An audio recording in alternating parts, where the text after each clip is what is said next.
So this video is going to be a quick review on faux locks with yarn hair and braiding hair.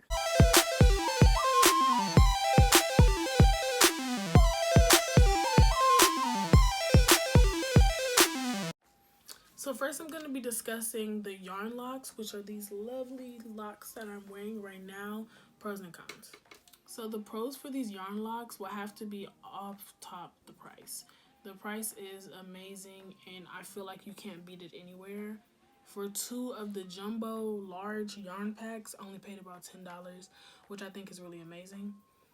The second thing will have to be the supplies. Once again, I only use yarn, scissors, rubber bands, a little bit of gel or grease or edge control, whatever your preference is, and I think a lighter. The third would have to be that you can do these yourself. You do not need help from anybody. If you want to sit there and yarn your whole head up, you can completely handle that yourself. The fourth I would have to say is the longevity. It can last you up to 2 months. I don't recommend going past 2 months just for the safety of your own hair, but they can last that long if you take care of them.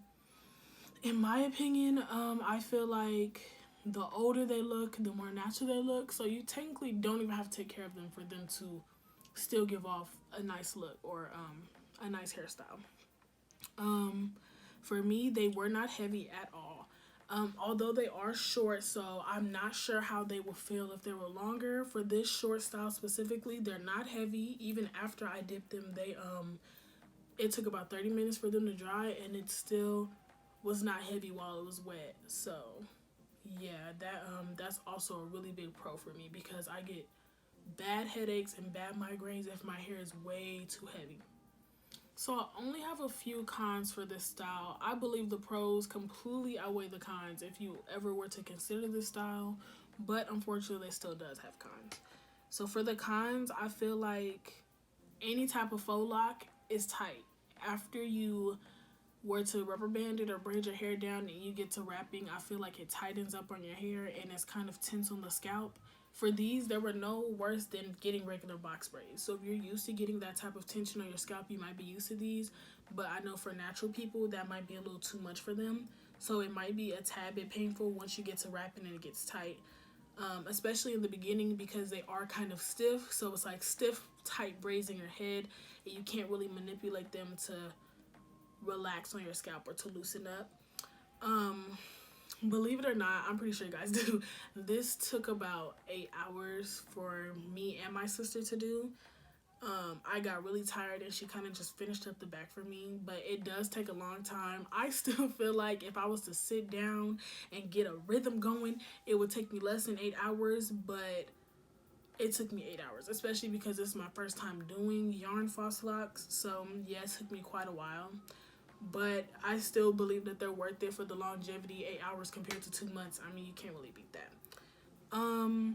The last small con is that a couple of them did loosen up after I dipped them. So after I dipped them in the hot water and I kind of just play with them a little bit, some of them did loosen up and I had to redo maybe 2 or 3. But I have like 70 in my head, so that really wasn't bad. So overall, I give this hairstyle a 9 out of 10. With the exception of it being a tad bit tight on your scalp, I feel like this hairstyle is amazing. Especially if you can't afford to get your hair done every week or 2 and you just don't feel like dealing with your hair, this is the perfect style. I always tell people to go to protective styles, braid it up, wrap it up, do whatever you have to do. You know, don't damage it if you don't feel like dealing with it. I also believe that this yarn absorbs oil, so if you were to oil your scalp, instead of your hair being dry and brittle by the time you take it out, it's moisturized and still as healthy as it was before you put it in. So on to the review about the faux locks with the Rasta hair. So first I'm going to cover the pros of them. There are only 3 for me personally. There are only 3 pros, so, or 2 technically. So the first pro is that they're extremely cute. The goddess locks or the faux locks with the Rasta is extremely cute. They're trending right now. It's a protective style, so it's always a go-to.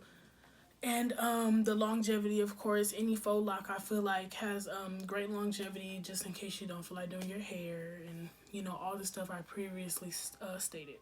Now on to the cons about this Rastafari faux/goddess locks. After you hear these cons, you will not want to get these, okay? They don't tell you these cons prior to you getting these locks. They want you to figure it out after. I'm gonna let you know. So hopefully you watch this video before you decide to get these type of locks. So the first con will have to be the pain.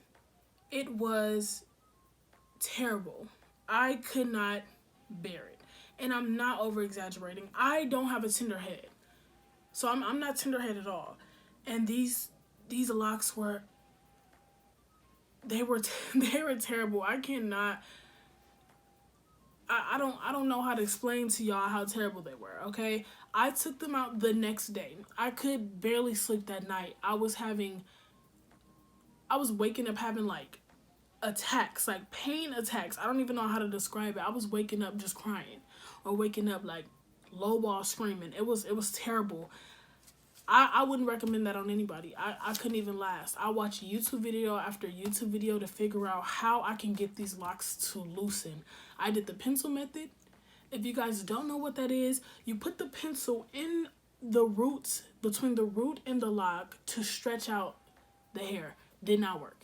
Okay, it made my head hurt 10 times worse. I tried water, I tried oil, I tried conditioner, I tried so many things. I tried steam.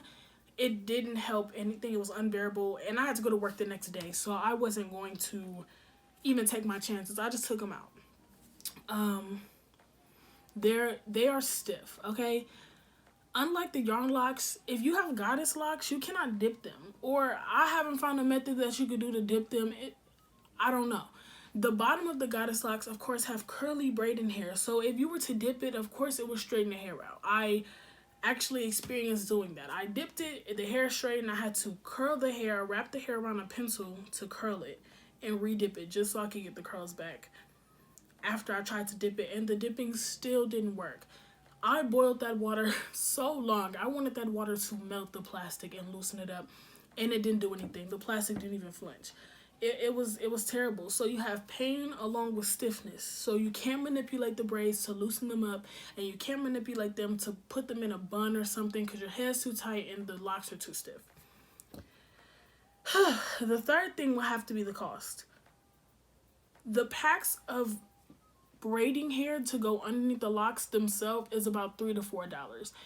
And I got mine kind of long. They're like right around here, right underneath the breast area, and right like kind of mid back. So I needed about 9 to 10 packs of braiding hair. So you do the math, okay? That's 3 times 10. And you know, plus tax for each pack. So it wasn't just $3, probably like $3.49 or $4 plus 10. So that's $40 alone on just the braiding hair underneath. And then you need about 12 packs of the Rasta hair to wrap around, and those packs went for $4 or $5. So I'm spending $40 on the braiding hair underneath and about $40 to $50 on the Rasta hair on top. So, and that doesn't even include the cost of actually having to get these done.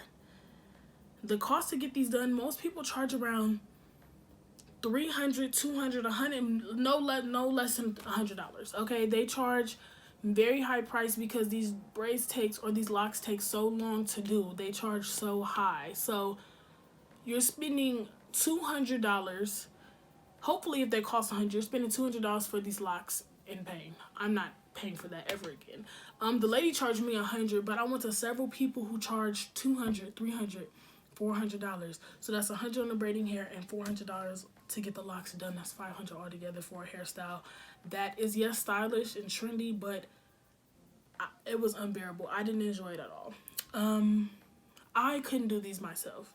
So unlike the yarn locks where I could kind of sit there and play with it and I wouldn't really waste yarn and I could kind of get a feel for it, you can't do these with these. You either know how to do them or you can't, or you are willing to waste money trying to figure it out. I couldn't do it, okay? It was either too loose or too tight or unraveled, and it was just kind of too complicated. There was hair everywhere, and I don't know about y'all, but when I braid hair or when I'm getting my hair braided, I hate the hair everywhere. It ends up everywhere. I don't even know how it be in my drawers. Like, it be ending up everywhere, and it's so frustrating. The yarn, I just scooped it up. Like when I got done, I just scooped up the hair and threw it away. Picked up the little, you know, a couple black pieces here and there on the carpet and threw it away. I didn't have my hair in long enough to experience this, but after watching a couple YouTube videos of people's experience it after like a week or two, they said they had bad dry scalp. Okay, they said that they oiled the scalp and the hair would not suck in the oil, so it just kind of sat on top, and after about a week the hair flaked up right back again and dried their hair out, and it made a burn. Someone said that they put conditioner, so after they got the faux locks, their hair was in pain, they put conditioner and it made their head flame up. Like they said, they were burning afterwards. So I could kind of get a feel for that, because I felt like I had an open wound on my head. So I feel like if you did put conditioner on that, it most likely did flame up. The hair itself is also dry. It was very itchy for me. I did not enjoy them at all. Compared to these yarn locks, no, it was really bad. Some people might have a different opinion, but for me, it was terrible. I would not recommend faux locks or Rasta hair. For that style, I'll give it a 6 out of 10, just because they're stylish and the longevity is impeccable. But other than that, oh, did I forget to mention that they heavy as hell? Okay, I can handle box braids. I used to have my box braids all the way down to my butt, like, and past them. I can handle the weight of them. But for these, they were only at mid back and they were heavy as hell. If anybody can handle those, like, you're invincible, because I couldn't. It was terrible. I just want to elaborate on how terrible my experience with these Rastafari faux locks. It was, no, couldn't pay me to do it again. Alright, you guys, that was just a little bit of my experience on yarn locks versus Rasta faux locks. Let me know your experience with these in the comments down below. Let me know in the comments down below also if you would like a tutorial of these yarn locks, and if you would like a review video on my experience with getting the faux locks, and LA hairstylists in general. I'll talk about all that in one video. So thank you guys for joining. Please watch my videos, like, subscribe, comment, and turn those post notifications on.